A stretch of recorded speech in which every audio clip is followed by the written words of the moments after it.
story that we're tracking this morning. The chit fund scam in West Bengal is getting bigger, with SEBI turning the heat on a dozen other companies running similar Ponzi schemes.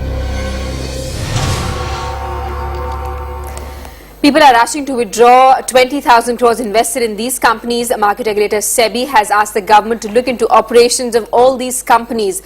One such company is the Rose Valley Group, which has now approached Mamata Banerjee seeking protection.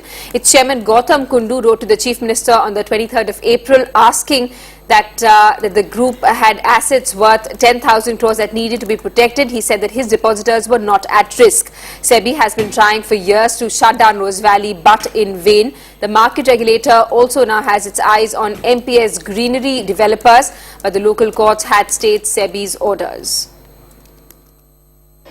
There are companies like Rose Valley, there are companies like the MPS Group, which have the strong surveillance of the SEBI on them. And not just SEBI, it is also the SFIO, the Serious Fraud Investigation Office, which has now come into the picture, which is now investigating the roles of these companies, the transactions and the operations, the modus operandi of all these companies which are still continuing to work in West Bengal, and the amount that these companies have raised amongst themselves is around 20,000 crore rupees in the last 4 or 5 years. At least that's what government officials at the writers' buildings have to say. So it is quite an uphill task for Mamata Banerjee. She needs to figure out whether she would at all give any protection to these companies, bail them out in case they also collapse. But there is certainly a widespread panic amongst depositors in West Bengal who have kept their money in companies like the Sharda Group.